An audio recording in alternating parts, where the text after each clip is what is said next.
Hello बच्चों, फिर से एक बार आप लोगों का पीसीएम कैंपस रवि में स्वागत है। आप लोगों का जैसा कि सीरीज चल रहा था कि हम लोगों को पता है ये सीबीएसई 2025 के आए हुए क्वेश्चन सेट 3 चल रहे थे। हम लोगों का कौन सा चल रहा था? सेट 3 चल रहे थे। सेट 3 में हम लोग डिस्कस कर चुके थे 11 नंबर तक ऑब्जेक्टिव। इसके आगे की वीडियो में हम लोग फिर जो नहीं देखे हैं तो मेरे प्लेलिस्ट में जाके फर्स्ट वीडियो जरूर देखें, उसके बाद आप सेकेंड वीडियो पे हैं। और ये जो आपकी सीरीज होने वाले 2 से 3 प्रॉपर सेट आपकी एग्जाम से पहले हम सेट करा देंगे। अपने दोस्तों को भी जरूर शेयर करें ताकि उसको बहुत ज़्यादा हेल्प मिल पाए और बहुत ही बेहतरीन तरीके से समझाया जाए। जहाँ आपको डाउट हो वहाँ क्लियर करें। ये सब क्वेश्चन हमारे कहाँ तक हो चुके थे? 11 नंबर तक हो चुके हैं। 11 नंबर तक हम लोग सॉल्यूशन किए थे यहाँ तक फर्स्ट वीडियो में। तो फर्स्ट लेक्चर में हम लोग आज 12 नंबर से चलेंगे। 12 नंबर का क्वेश्चन अगर हम लोग देखें तो पहले क्वेश्चन है कहाँ से? ये क्वेश्चन हम लोगों का द प्रोजेक्शन मांग रहे हैं इसका, और देन द ये 4 यूनिट दे रखा है अल्फा इज अल्फा। अच्छा, ऑप्शन इसके छोड़ रखे हैं यहाँ पर, तो ऑप्शन हम लोग थोड़ा सा बी और तीसरा ऑप्शन हम लोग ले लेते हैं 15 और सी, और हम लोग का option D fourth number option ले लेते हैं -5। इस तरह से हम लोग ले लेते हैं ऑप्शन। ऑप्शन लिखने में यहाँ पर डाउट है, गलती किया था, तो चलते हैं फिर टाइपिंग मिस्टेक है तो फिर हम लोग उसको सही कर लेते हैं। क्या कहता है? The projection. और हम लोगों को अगर थोड़ी सी नोट बात अगर याद हो, अगर हमको प्रोजेक्शन का फार्मूला पता हो तो प्रोजेक्शन में क्या करते थे हम लोग? अगर हम लोगों का projection of A on B vector होता था तो हम लोग क्या लिखते थे? ए डॉट बी और मैग्नीट्यूड ऑफ बी, उसी वेक्टर का जो लास्ट में वेक्टर है उसका हम लोग मैग्नीट्यूड लेते हैं।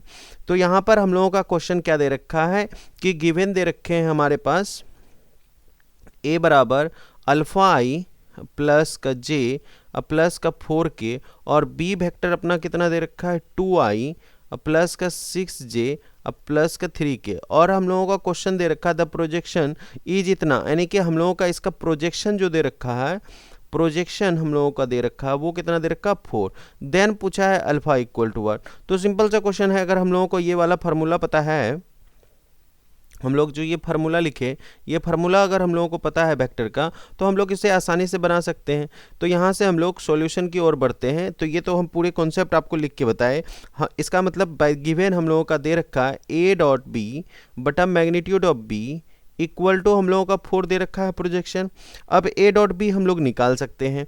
ए डॉट बी यहाँ से हम लोग निकाल लीजिए। तो अल्फा आई प्लस का जे प्लस का 4k डॉट प्रोडक्ट किसका लेना है? हम लोगों का बी वेक्टर का लेना है। तो बी अपना कितना है? 2i plus 3j plus 3k। और हमको b का मॉडुलस लेना। b का मॉडुलस कितना है? यहाँ से चले जाइए, मॉडुलस लेने जाता है 2 का स्क्वायर प्लस c का स्क्वायर प्लस 3 का स्क्वायर। ये इसके क्या हो जाएंगे? अंडर रूट इक्वल टू कितने हो जाएंगे? 4। तो यहाँ से होने के बाद डॉट प्रोडक्ट के कहानी के पता है कि डॉट में क्या हो जाएगा यहाँ से, फिर इधर हम सॉल्यूशन करते हैं। 2 अल्फ़ा हो जाएंगे ऊपर, 1 इंटू का c हो जाएगा और प्लस का 3 इंटू का 4 हो जाएंगे, बटा नीचे में 4 प्लस सी स्क्वायर प्लस का 9, ये अंडर रूट इक्वल टू 4 हो जाएंगे। ऊपर कितने हो गए? 2 अल्फ़ा प्लस के c प्लस के 12, ये 4 इंटू का दिस कितने हो जाएंगे इधर न 13 प्लस का c स्क्वायर। तो हमको वैल्यू किसका निकालने हैं? हमें वैल्यू निकालने हैं 2 अल्फ़ा। तो यहाँ से 4 3 जा 12, यहाँ से कुछ मिस हुए क्या? 2 अल्फ़ा और यहाँ से हम लोगों का 3 अल्फ़ा। एक सेकेंड। तो यहाँ पर जो है अपना ये 6j है, क्वेश्चन में यहाँ पर 6j है। तो यहाँ पर ये अपना c नहीं 6 है, तो 6 देंगे तो कितने हो जाएंगे? 4 3 जा 12, ये हो गए 6। तो टोटल कितने हो गए? 18 प्लस का 2 अल्फ़ा। तो इधर से 4 अंडर रूट 13 प्लस का ये 6 का स्क्वायर है, तो 6 के स्क्वायर हो जाएंगे यहाँ पर 36, ये 36, तो 36 प्लस का 13 है। तो यहाँ से हम लोगों को इसको कैलकुलेट कर लेंगे। तो यहाँ से कितने आ जाएंगे? 2 अल्फ़ा प्लस का 18, इधर से हम लोग कैलकुलेट कर लेंगे तो इधर से आएंगे 30 6 3 9 49 और 6 3 9 हो जाएंगे। अब 4 49 का रूट 7 हो गया। इसको हम लोग घटा लेंगे तो यहाँ से अल्फ़ा का वैल्यू कितना आ जाएगा? तो इधर से आपके 7 2 अल्फ़ा प्लस का 18, 2 अल्फ़ा प्लस का 18, नीचे में आ गए 7, यहाँ पर 4 है, 4 इंटू का 7 कितने हो गए, 7 4 जा 28। थोड़ा सा हम लोग कलर चेंज कर लेते हैं यहाँ से, थोड़ा डाउट ना हो जाए। तो ये 2 अल्फ़ा इक्वल टू हो गए 28 माइनस का 18, तो ये हो गए 2 अल्फ़ा इक्वल टू 10, तो अल्फ़ा इक्वल टू यहाँ से 5, तो अल्फ़ा इक्वल टू यहाँ से क्या आएगा 5, यानी कि ऑप्शन को थोड़ा सा ठीक कर लेना हम लोगों का, ऑप्शन नंबर 4 5, तो option 4 is the right answer. तो ये हम लोगों के ऑप्शन होंगे। तो ये इस तरह से क्वेश्चन आते हैं, तो क्वेश्चन को थोड़ा सा हम लोगों को बनाना है, सीबीएसई के क्वेश्चन है तो थोड़ा सा दिमाग तो लगाने पड़ेंगे आपको। चलिए नेक्स्ट क्वेश्चन की ओर बढ़ते हैं। ये क्वेश्चन कहाँ से, the equation of parallel to the vector passing through the point इतना, ये भी आपके वेक्टर से क्वेश्चन है। तो वेक्टर से अभी तक हम लोग 3 से 4 ऑब्जेक्टिव कर चुके हैं, तो क्वेश्चन को अच्छे से देखने हैं कि क्वेश्चन का क्या दे रखा है। आपके दे रखे हैं कि the equation of parallel to this vector passing through 4 3 और इतने से पास कर रहे हैं। तो यहाँ से इक्वेशन हम लोगों का आंसर भी यहाँ लिख दिया है कि इक्वेशन नंबर 2 होगा, लेकिन हम लोगों का यहाँ से इसको बनाने कैसे हैं तो ध्यान से देखना है। तो जब भी द इक्वेशन ऑफ लाइन, अगर हम लोग पार्टिकुलर फॉर्म में, अगर पैरामेट्रिक फॉर्म की बात करें, पैरामेट्रिक फॉर्म इज वो क्या होता है, x बराबर x0 प्लस 80 और y का क्या होता है y0 प्लस का bt और z का क्या होता है अपना z0 प्लस का ct। ये हम लोगों को ध्यान रखना है। यहाँ पर जो x0 y0 है यही passes through the point ABC से करता है। ये जो x0 y0 और z0 है ये क्या करता है, इज द पॉइंट,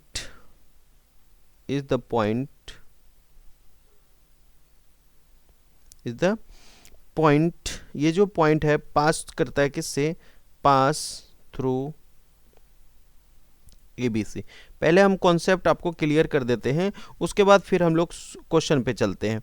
तो इस क्वेश्चन में यहाँ पर देखिए ये पॉइंट, जो इस क्वेश्चन का सॉल्यूशन अगर हम लोग जाएंगे तो इस क्वेश्चन के सॉल्यूशन को अगर देखें तो हमारा वहाँ पर पॉइंट क्या दे रखा है 3 1 2। इस क्वेश्चन में यहाँ देखिए 3 1 2 हम लोगों का दे रखा है, और ये पॉइंट जो है एंड हम लोगों का जो पासिंग पॉइंट दे रखा है, और ये कहाँ से पॉइंट से जा रहा है, वो जा रहा है 4 -3 और 7 से जा रहे हैं। तो इस फार्मूले पे बैठा दीजिए, तो x बराबर कितने हो जाएंगे यहाँ से, तो आपको x0 y0 बता दिए, ये तो 3t प्लस का 4 हो जाएंगे। फिर y बराबर कितने हो जाएंगे, ये कितने हैं 1 है, ये 1 है, तो यहाँ से हो जाएगा t माइनस का 3 हो जाएगा, आप फार्मूले पे बैठा दीजिए। और z बराबर कितना है 2t हो जाएंगे प्लस का 7 हो जाएगा, यहाँ से 2 हो गए t हो गए, ये पास कर रहे हैं, और ये z0 का वैल्यू कितना है 7 है। तो ये ऑप्शन कहाँ पर वैलिड है, तो option number 2 is the right answer. तो ये हम लोगों को अगर थ्योरी पता है तो उसके अनुसार से हम तुरंत इस क्वेश्चन को सॉल्व कर सकते हैं। चलते हैं फिर हम लोग नेक्स्ट क्वेश्चन की ओर। ये क्वेश्चन कहाँ से दे रखा है, पॉजिटिव डायरेक्शन XYZ। देखिए ये भी क्वेश्चन आपके वेक्टर और थोड़ा सा 3D मिक्स करके है। तो हम लोग यहाँ से देखिए क्वेश्चन का आंसर क्या होगा। देखिए वेक्टर और 3D से आपके 3 से 4 ऑब्जेक्टिव अगर रह रहे हैं तो सोचिए कि आपके 20 में से अगर 4 ऑब्जेक्टिव वेक्टर तो थोड़ी सी मेहनत आपको ज़्यादा करने हैं। तो क्या कहता है, if the make the angle इतना 3π/4 and π/3 is the positive direction XYZ axis में, तो हमको पता है कि अगर हमारा मेक द एंगल करता है XYZ डायरेक्शन में तो हम लोगों का क्या लेते हैं, तो हम लोगों को पता होगा, या तो गिवन लिख सकते हैं 4 लाइन, ऐसे कैसे लिखते हैं आपके लिए 4 लाइन मेकिंग एंगल फिगर बना के भी बता सकते हैं, alpha beta gamma with positive direction. हम लोगों का पॉजिटिव डायरेक्शन में हम लोगों का अल्फा बीटा गामा यूज कर सकते हैं XYZ एक्सिस। तो इसके लिए हम लोगों का यहाँ से एंगल के लिए फार्मूला आपको पता है, कॉस अल्फा हम लोग निकालते हैं, जो एक्स रहता है अपॉन अंडर रूट हम लोग करते हैं alpha square plus beta square plus gamma square, sorry X square plus Y square plus Z square. इसी तरह से कॉस का अगर हम लोग बीटा निकालें तो वाई अपॉन का दिस होता है under root X square plus Y square plus का जेड स्क्वायर, और कॉस का गामा हो जाएगा फिर Z upon under root X square plus Y square plus का जेड स्क्वायर। तो यहाँ से हमारा जो दे रखा है X Y Z axis making angle this दे रखा है, मतलब अल्फा बराबर कॉस 3π/4 दे रखा है, बीटा बराबर हमारा दे रखा है कॉस का π/4। ठीक है, तो इस तरह से हम क्वेश्चन में गिवन दे रखे। तो यहाँ से हम लोगों का अगर देखें with the direction X Y and Z axis, तो हमारा पूछा है जेड एक्सिस, तो देन थीटा कितना होगा, इस अनुसार से हमको थीटा बताने हैं। तो थीटा के लिए हम लोगों का या तो हम लोग इस क्वेश्चन को थोड़ा टिप्स से बना लें, नहीं तो लंबे चले जाएंगे। टिप्स क्या है कि जो भी डायरेक्शन कोसाइन होता है, द डायरेक्शन कोसाइन, ये बात अगर हम लोगों को याद हो, of a line always range उसके -1 to 1 होते हैं। ठीक है, एंड एंगल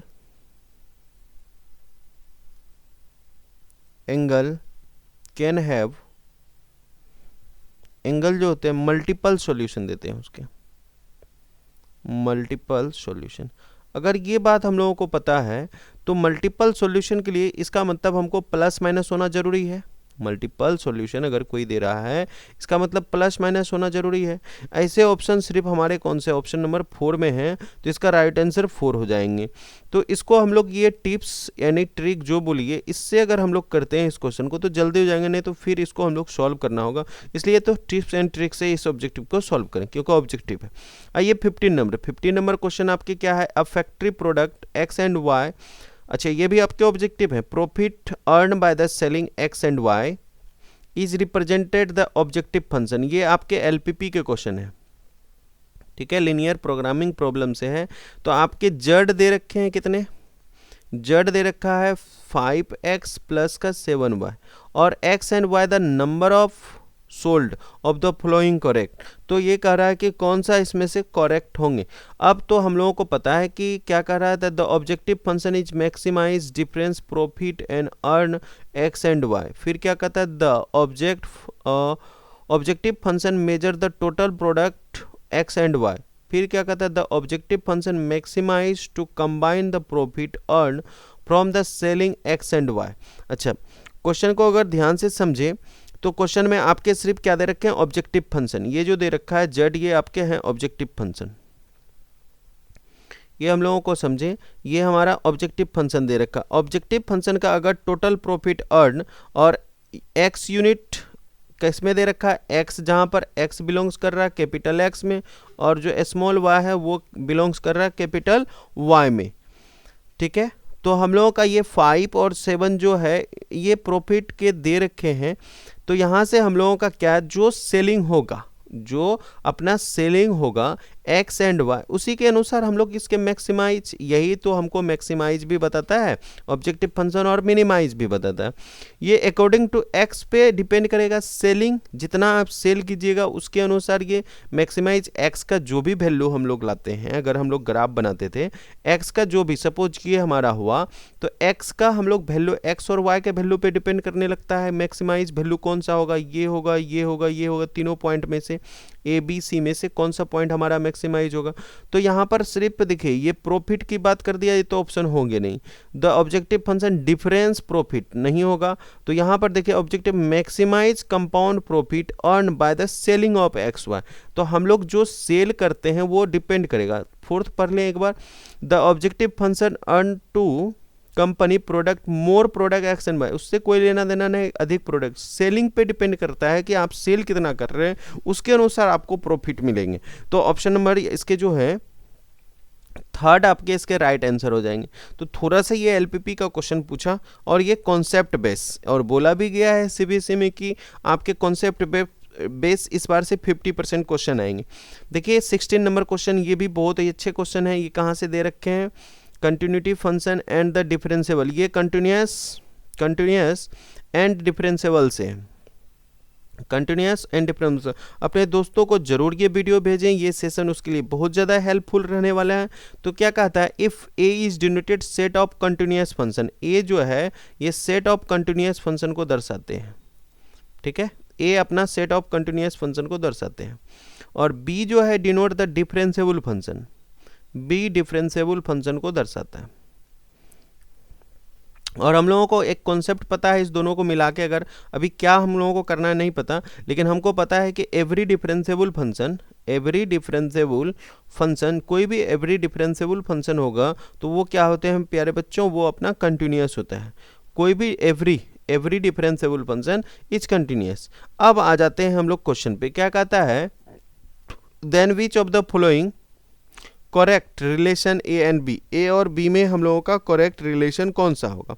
अच्छा, इसका मतलब अगर ये सेट बी डिफरेंशिएबल है, ए कंटिन्यूस है, ये हम लोग अभी क्या बोले, every differentiable function is continuous, यानी कि ए सबसेट है किसका, बी का। इस दोनों से अगर कंक्लूजन निकालें तो ए अपना सबसेट है, ए सबसेट है बी का। इसका मतलब ए बी के अंदर जहाँ चले जाए तो वो ऑप्शन नंबर सिर्फ ए में है, ए सबसेट है बी का, ना कि बी सबसेट ए का। क्योंकि अगर डिफरेंशिएबल है, ये डेफिनेशन, अगर every differentiable function is continuous, अगर कोई भी फंक्शन डिफरेंशिएबल है वो कंटिन्यूस होगा। अगर ये देखिए ये बड़ा वाला पार्ट, ये अगर हमारा डिफरेंशिएबल है तो ये कंटिन्यूस होगा, तो ए इसी के अंदर आएगा। तो इसका मतलब ये ऑप्शन सिर्फ अपना कहाँ है, ऑप्शन नंबर 1 में। तो option number A is the right answer. ये आपके डिफिनेशन पे दे रखा था, और हम लोग डिफिनेशन को अगर सही से पढ़ते हैं तो ये 100% होगा। चलते हैं नेक्स्ट 17 नंबर ऑब्जेक्टिव में। 17 नंबर क्या कहता है, 4 फ्रेंड अभय, बीना और Chatya and Devesh were asked to simplify.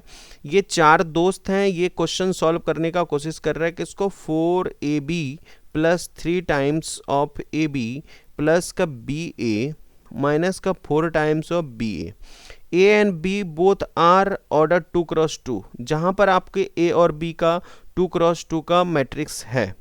तो 2x2 का मैट्रिक्स है तो देन इसके पॉसिबल है, इसको हम लोग सिंप्लीफाई कर लेते हैं, ए बी प्लस का 3 बी ए माइनस का 4 बी ए।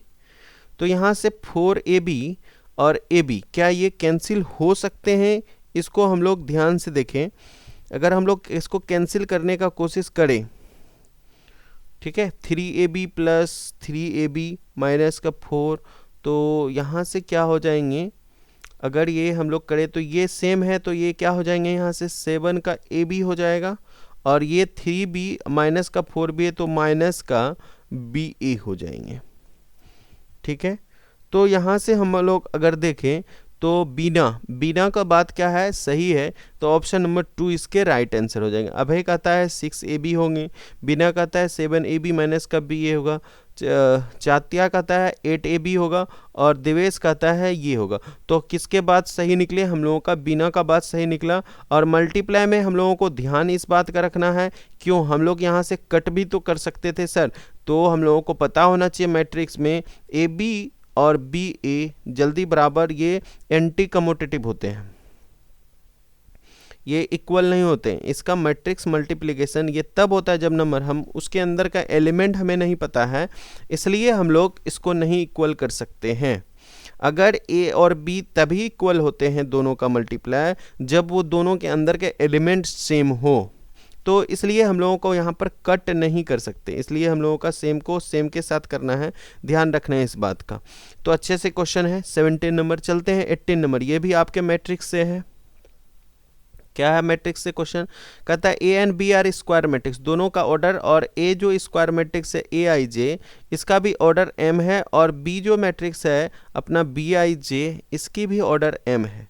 तो हम लोग यहाँ जब दोनों का ऑर्डर एम है तो उसके बाद कहता है ए स्क्वायर माइनस का बी स्क्वायर बराबर ए माइनस बी प्लस का ए प्लस बी। कहता है then which of the following are correct, तो कौन इसमें से करेक्ट ऑप्शन होंगे। अब चलिए हम लोगों को ध्यान से, ए और बी अगर सेम ऑर्डर का है, ठीक है, ए और बी अगर सेम ऑर्डर का है तो क्या ए को हम लोग बी के इक्वल कर सकते हैं?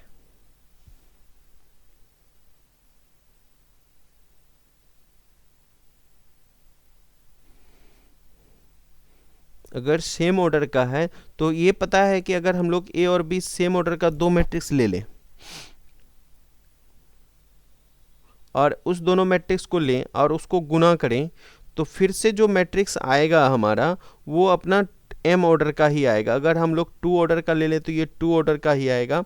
इसका मतलब तो यहाँ से हम लोगों का कौन सा ऑप्शन सही होगा, तो इसको हम लोग बार बार क्या करना होगा, ऑप्शन को क्लिक करके देखने होंगे।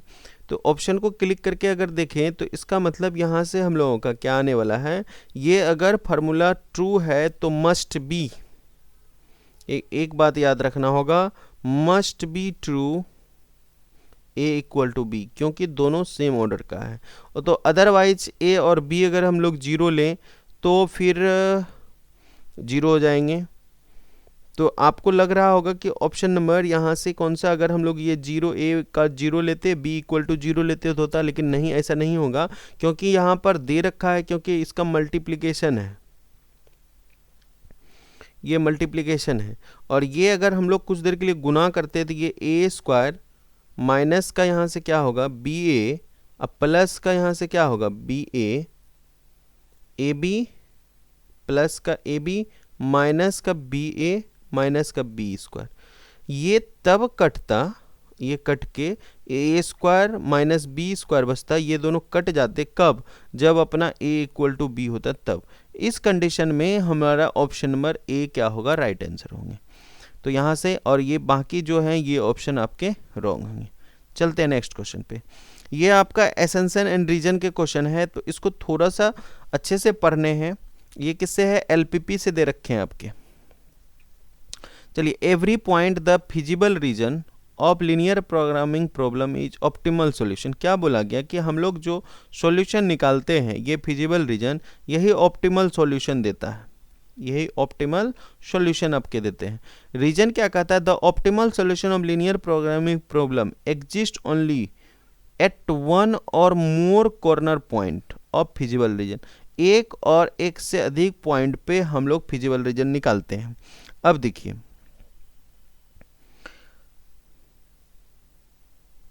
ये बात सही है कि हम लोग यहाँ से बहुत सारे पॉइंट से फिजिबल रीजन निकालते हैं। और क्या कहता है, every point of feasible reason of linear, every point थोड़े, हम लोग किसी एक पॉइंट के लिए हम लोग चेक करते हैं, वो पॉइंट के लिए या तो वो मैक्सिमाइज होता है, ये तीनों पॉइंट में कोई एक ही पॉइंट मैक्सिमाइज होगा। तो ये कहता है every point of feasible reason linear optimal solution नहीं, ऑप्टिमल सॉल्यूशन जो देता है जेड बराबर हमारा जो होते हैं ए एक्स प्लस का बी, ये किसी हम लोग एक पॉइंट के लिए देखते हैं। कोई एक ही पॉइंट, अगर हम लोग ग्राफ बनाते होंगे, याद है कि हम लोग यहाँ से क्या करते हैं, पॉइंट निकाल के यहाँ पर जेड का वैल्यू जो रहता है ए एक्स प्लस बी के फॉर्म में हम लोग 0 0 2 3 पॉइंट देखते हैं, उसमें से इसका या तो मैक्सिमाइज करना होता है क्वेश्चन को या तो मिनिमाइज करना होता है। तो यहाँ से हम लोग जब रीजन निकालने जाते हैं तो किसी एक पॉइंट के लिए हम लोग बताते हैं मैक्सिमाइज मिनिमाइज है।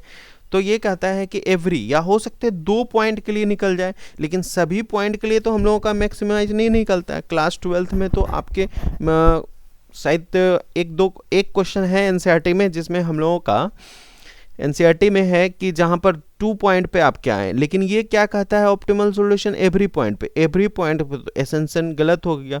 और optimal solution of linear programming exist only one और मोर कॉर्नर पॉइंट, सही बात है, हम लोगों को एक और एक से ज़्यादा कॉर्नर पॉइंट देखने पड़ते हैं, इसलिए ऑप्शन ए गलत है, आर रीजन सही है। तो ऑप्शन कौन से हो जाएंगे, A assertion is false but reason is true, option number D इसके राइट आंसर हो जाएंगे। तो इसको बहुत ही अच्छा से समझ सकते हैं अगर लीनियर प्रोग्रामिंग प्रॉब्लम आप पढ़े हैं। चलिए नेक्स्ट क्वेश्चन, ये आपके किससे दे रखे हैं, मैट्रिक्स से दे रखे हैं। ये भी है, क्या कहता है, ए इज डायगोनल मैट्रिक्स आपके दे रखे हैं। डायगोनल मैट्रिक्स कितने, 3 5 2। अब डायगोनल मैट्रिक्स का डिफिनेशन पता है कि 3 5 2 यहाँ डायगोनल में इस तरह से होंगे, बाकी जो रेस्ट एलिमेंट हैं वो अपना क्या है, 0 है, ये हम लोगों का पता है। अब क्या कहता है, is a scalar matrix of order 3x3। अब देखिए जो डायगोनल मैट्रिक्स है क्या वो स्केलर मैट्रिक्स होंगे? हम लोगों का डिफिनेशन अगर क्लियर है तो हम लोगों को पता है कि स्केलर मैट्रिक्स क्या होता है। स्केलर मैट्रिक्स का डिफिनेशन,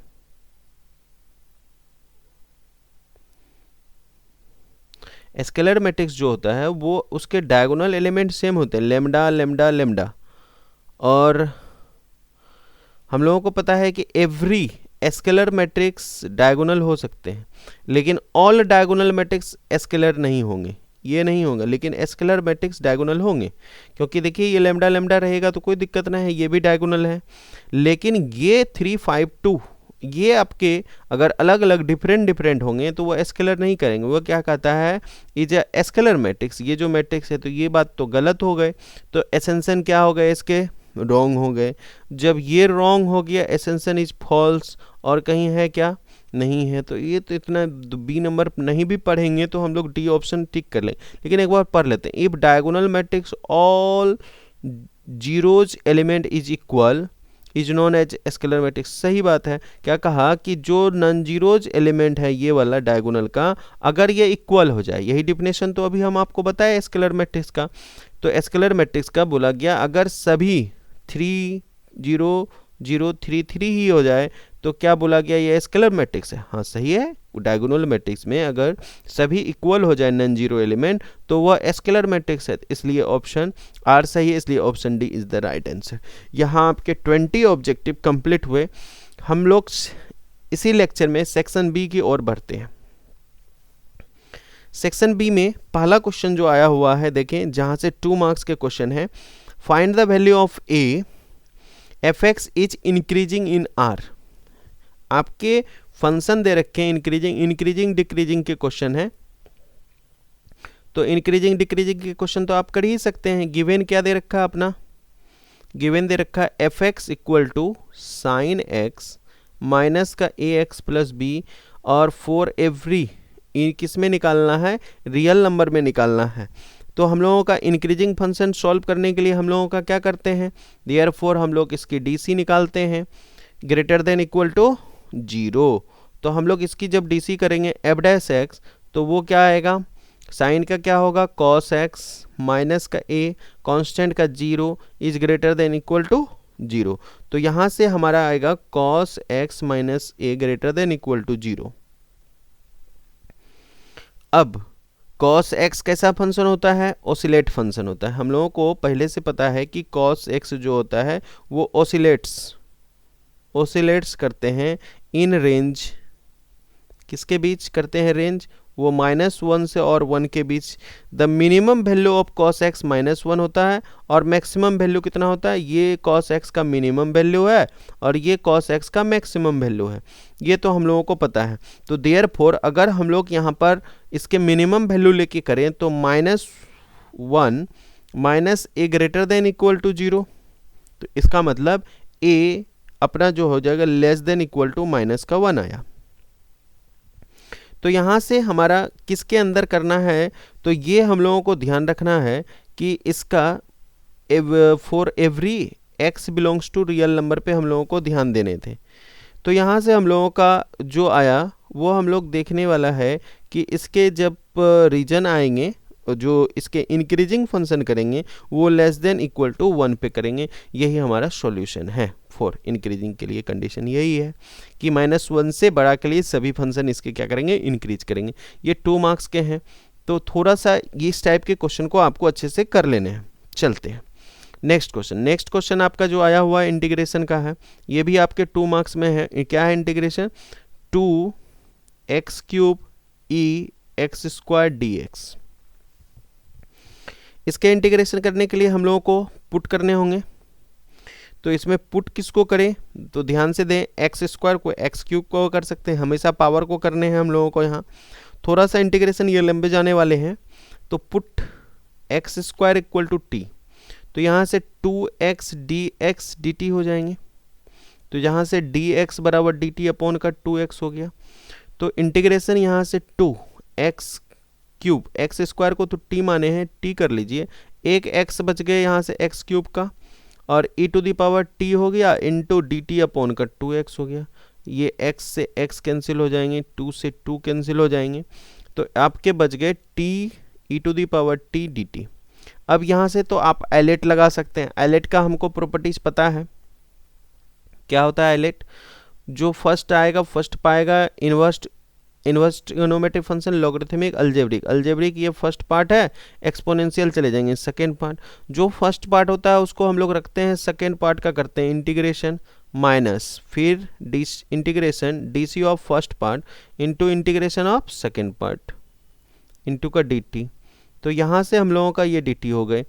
तो यहाँ से t e to the power t का e to the power t हो गया माइनस ये आपका कौन सा फंक्शन है t का डी कितना हो गया 1, e to the power t का अपना e to the power t into का डी टी। तो ये हो गया t e to the power t, फिर t का हो जाएगा e to the power t plus का c। e to the power t common ले लेंगे, हम लोगों का क्या होगा t माइनस 1 प्लस का c। लेकिन हम लोग तो t किसको माने हैं? एक्स स्क्वायर को, तो यहाँ से हम लोग रख लेंगे e to the power x square minus 1 plus का c। ये हमारा फाइनली आंसर होगा। क्लियर है? तो ये आपके 2 मार्क्स में आए हुए हैं, तो बस आसानी से कर सकते हैं। फिर क्या करना है, x square equal to t put करने थे हम लोगों को। उसके बाद हम लोगों का दूसरा फॉर्म यहाँ पर एलेट लगाने के लिए आया, यहाँ पर हम लोग एलेट का फार्मूला यूज किए। उसके बाद बाकी इंटीग्रेशन जिसको हम लोग, और ये इसके अंदर जो फार्मूला लगा है वो इंटीग्रेशन u इंटू भी का है, और जिसको हम लोग फर्स्ट और सेकेंड पार्ट माने हैं। जो फर्स्ट पार्ट है उसको हम लोग रखे हैं, सेकेंड पार्ट का इंटीग्रेशन किए हैं माइनस इंटीग्रेशन फर्स्ट पार्ट हम लोग किए हैं u का, इंटू का इंटीग्रेशन हम लोग किए हैं सेकेंड पार्ट का, फिर ई टू भी इंटू का dx का। ये हमारा फार्मूला होता है। चलते हैं हम लोग नेक्स्ट क्वेश्चन की ओर। ये 23 है। 23 क्या है आपके? नेक्स्ट क्वेश्चन 2 मार्क्स के। इफ़ दे रखे हैं कि x बराबर आपके e to the power x बटा हुआ है, लेकिन प्रूफ डेट करने हैं हम लोगों को, प्रूफ दैट dy अपॉन का dx बराबर x माइनस वाई अपॉन का x लॉग x। ये हम लोगों का इसका प्रूफ करने हैं। चलिए आसानी से तो कर सकते हैं, इसमें कोई बड़ी बात तो है नहीं। x बराबर कितना दे रखा है? e to the power x बटा हुआ, या तो टेकिंग लॉग बोथ साइड करके के लिए तो अच्छा बात है, टेकिंग लॉग बोथ साइड, क्योंकि लॉग में लाने हैं तो आ भी जाएंगे बोथ साइड। तो हम लोग यहाँ से लॉग x हो गया, इधर भी लॉग लगा लेंगे e to the power x बटा हुआ है बेस का e। तो भाई पावर में से log x, ये x बटा y हो गए, ये log बेस ई हो गए। क्यों? क्योंकि हमें पता है log m के पावर n बेस e का formula n log m base e होता है, और एग्जाम में ऐसे लिख भी देने हैं। तो ये इसके वैल्यू 1 हो गए। यहाँ से log x बराबर x बटा y हो गया, तो y के फॉर्म में लाना है तो इधर हम लोग y x बटा log x ला लेते हैं, या हम लोग dc ही कर लेते हैं, क्योंकि हम लोगों को लाने जिस फॉर्म में है उसके अनुसार हम लोग x बटा y में कन्वर्ट कर लेंगे।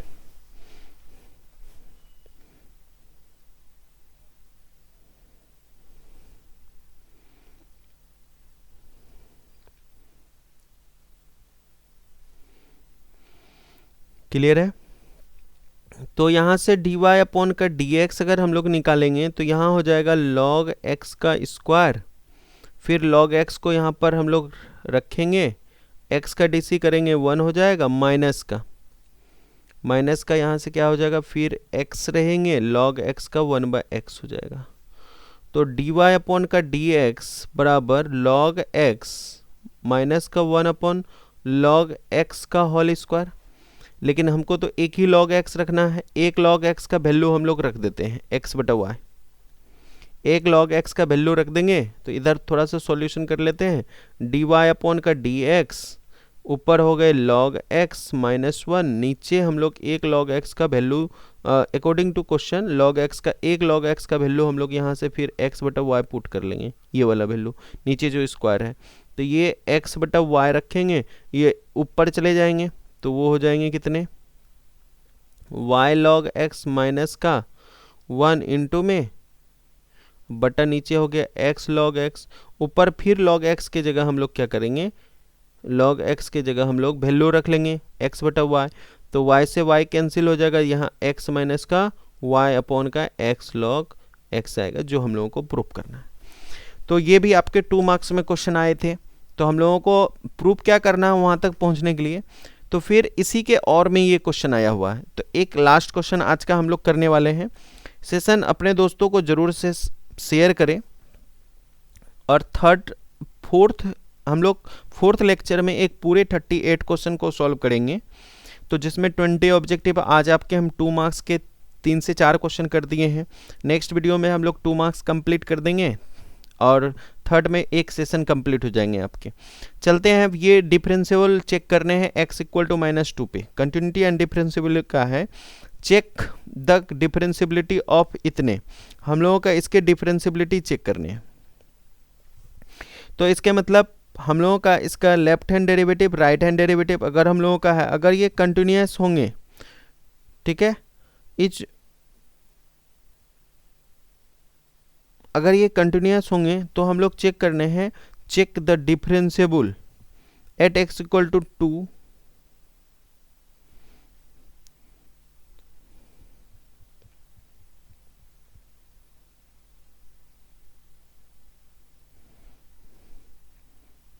तो यहां से हम लोग इसको कैसे सॉल्व कर सकते हैं, check continuous at x equal to -2 पे।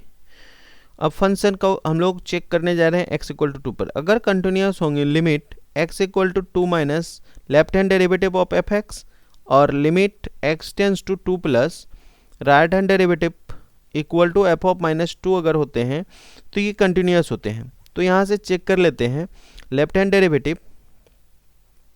हैंड डेरिवेटिव, तो limit x tends to 2 minus of fx है कितना, 2 से छोटा के लिए देखिए वैल्यू। तो यहाँ से हम लोग देख रहे हैं limit x tends to 2 minus, छोटा के लिए हम लोगों का जो है वो है कितना, यहाँ से 2 से छोटा के लिए वैल्यू है 2x माइनस का 3। और यहाँ से हम लोगों को पता है लिमिट अगर h टेंस टू 0 पुट करेंगे 2 माइनस का यहाँ पर h हो जाएगा माइनस का 3। तो ये हो जाएंगे limit h tends to 0 4 minus का 2h माइनस 3 और h टेंस टू 0 देते ही इसकी वैल्यू कितनी हो जाएगी 1।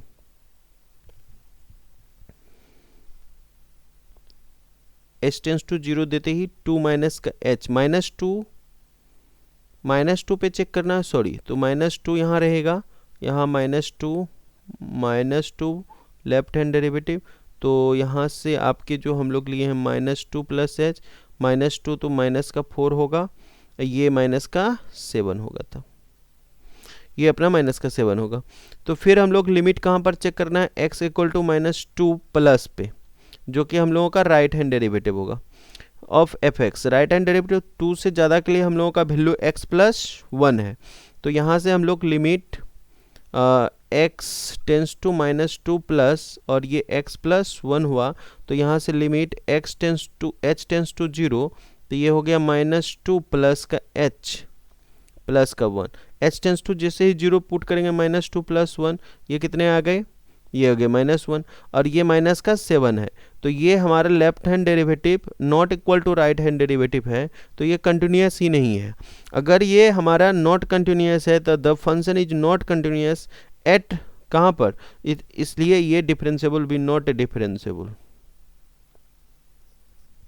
तो यही बात हम लोगों का ये चेक करना था, चेक द डिफरेंशिएबल लिखेंगे, not differentiable at x equal to -2 पे। ये हमारा फुल सॉल्यूशन है। तो यहाँ तक हम लोग यहाँ वीडियो को अपने दोस्तों को ज़्यादा से ज़्यादा शेयर कर दें। हम लोग नेक्स्ट वीडियो में मिलेंगे, नेक्स्ट लेक्चर में, इससे नेक्स्ट आगे के क्वेश्चन 2025 में आए हुए सेट हम लोग कर रहे हैं, इस पे आगे की ओर बढ़ेंगे। Thank you.